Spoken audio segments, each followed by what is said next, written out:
오늘 말씀은 창세기 44장 말씀입니다. 오늘 말씀에서는 요셉이 형제들을 두 번째로 시험하는 그런 내용이죠. 그 내용은 첫 번째에서는 요셉이 양식을 구하러 온 형제들을 정탐꾼이 아니냐라고 의심하자 형제들은 정탐꾼이라는 누명을 벗고 애굽에 온 것은 곡식을 사기 위해서임을 밝히려 하였으나 오히려 그들의 부정직함을 밝히게 되는 그런 일들이 있었습니다.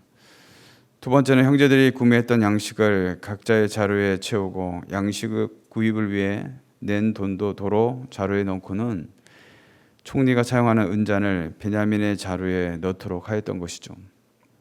요셉은 종을 시켜 은잔이 없어진 것을 알렸고 요셉의 형들은 결단코 이런 일을 하지 않았다고 주장하였고 만일 나오면 그는 죽을 것이며 자신들은 종들이 되겠다고 그렇게 얘기한 것이죠. 자료를 확인하면서 베냐민의 자료에서 은잔이 나오자 유다는 모두가 노예가 되겠다 하지만 요셉은 은잔이 발견된 자만 종이 되고 너희는 아버지께로 돌아가라 한 것이 오늘 본문의 내용인 것입니다.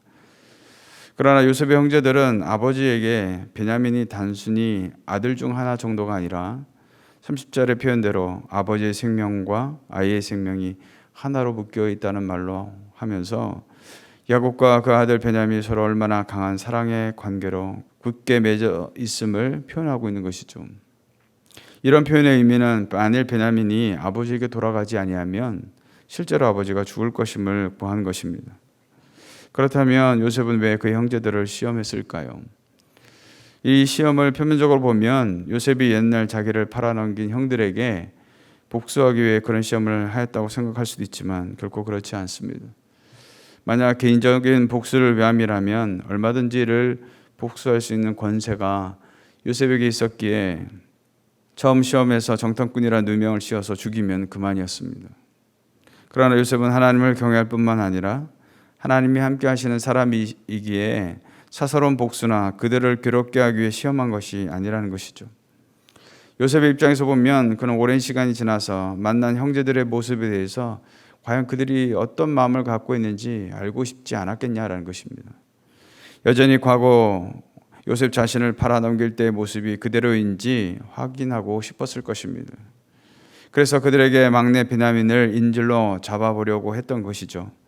그런데 형제들은 자기를 팔아넘길 때와는 다르게 서로 우애가 있고 또한 그들이 하나님의 언약 백성으로서 선민 공동체를 이룰 만큼 이제는 성숙해 있었던 것을 보게 된 것입니다. 요셉의 형제들에게 변화된 모습이 있었다면 무엇이 있을까요? 두 가지로 볼 수 있는데 하나는 먼저 하나님을 의식하는 신앙의 태도인 줄로 믿습니다. 다시 말해 저들이 하나님 앞에 있고 하나님이 삶 가운데 역사하심을 인정하고 있다는 그런 사실이죠. 16절에서 유다는 이렇게 고백하고 있습니다. 하나님께서 종들의 죄악을 찾아냈으니 라고 그렇게 고백하고 있는 것이죠. 유다가 베냐민 자루에서 은잔이 발견되자 하나님을 언급하고 있는 이유가 무엇이겠습니까? 모든 일에 배후에 전지전능하신 하나님의 역사하심이 있다는 사실을 겸허하게 인정하고 있다는 것이죠. 과거에는 자신들이 요셉을 팔고서 아비 야곱에게 죽었다고 거짓말할 때만 해도 그들 안에는 하나님을 경외하는 마음을 도무지 찾아볼 수가 없었다는 것이죠. 그런데 이제 유다는 눈에 보이는 인간이 아니라 눈에 보이지 아니하시는 하나님을 의식하는 이 성숙한 신앙을 가지게 된 것을 볼 수 있는 것이죠. 또 하나는 바로 죄에 대하여 인정하고 책임지려는 태도인 것입니다.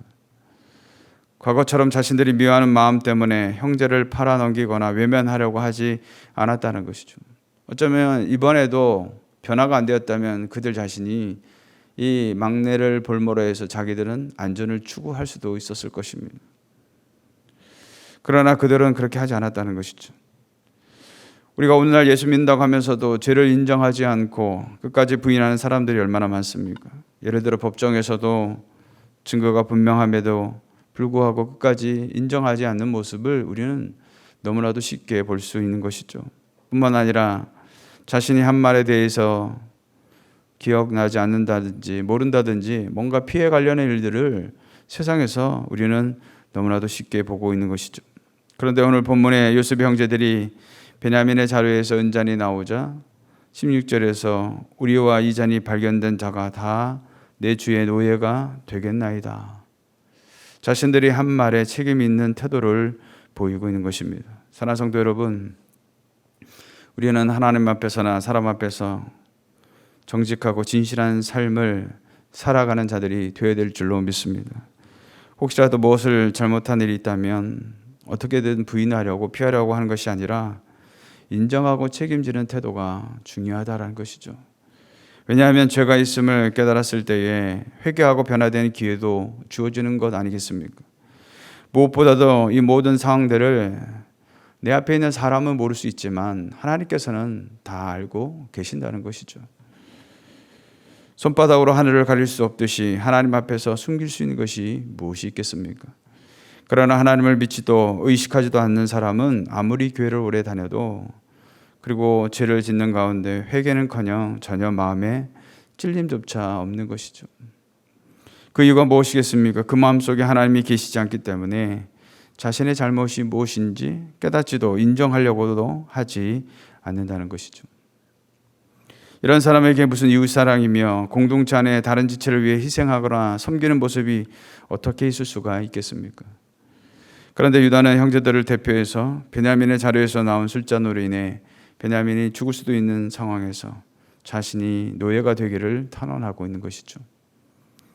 형제들을 대신하여 자신을 희생하려고 했던 것입니다. 이유와 어찌 되었든 베냐민의 자료에서 애굽의 총리의 은잔이 나왔기에 베냐민은 중죄인으로서 이제 애굽 총리에 의해 죽임을 당하거나 그의 종이 되어 평생 고통을 당해야만 했던 그런 상황이 되었던 것입니다. 하지만 요셉의 말처럼 다른 형제들은 죄가 없으므로 고향으로 돌아갈 수 있었음에도 불구하고 유다는 자기 생명을 거글고 베냐민의 구원을 위해서 친히 중보자가 되기를 자청한 것이죠. 만약 요셉의 형제들이 베냐민을 애굽에 버려두고 고향으로 돌아갔다면 어떻게 되었겠습니까? 아마도 그들은 자기 생명은 구원했을지 몰라도 아비 야곱으로부터 불같은 진노와 책망을 받을 것은 물론이거니와 야곱은 요셉을 이룬 후 베냐민까지 돌아오지 않음에 대해서 깊은 절망과 고통 가운데 하루하루를 지낼 수밖에 없었을 것입니다. 사랑하는 성도 여러분, 생명은 다 귀한 것 아니겠습니까? 그럼에도 불구하고 자신을 희생하려는 유다의 태도는 유다의 자손으로 오신 예수 그리스도를 묵상하지 않을 수가 없는 것이죠. 죄로 말미암아 사실 십자가에서 죽어야 하는 것은 바로 우리들 자신들 아니겠습니까? 그런데 이 땅에 그 누구도 이 죄의 문제를 해결할 방법이 없기에 하나님은 수많은 영혼들을 불쌍히 여기시고 하나님의 아들 예수 그리스도를 이 땅에 보내신 줄로 믿습니다. 예수님은 마땅히 우리가 달려야 할 이 십자가에 달리시고 피 흘리시며 죽으심으로 죄로 말미암아 단절됐던 하나님과 우리와의 관계의 진정한 중보자가 되신 줄로 믿습니다. 그러므로 오늘 하루도 예수로 말미암아 내가 살았듯이 이제는 나를 통해 다른 영혼을 살리는 일에 쓰임받는 복된 하루가 되시기를 주님의 이름으로 축원드리겠습니다.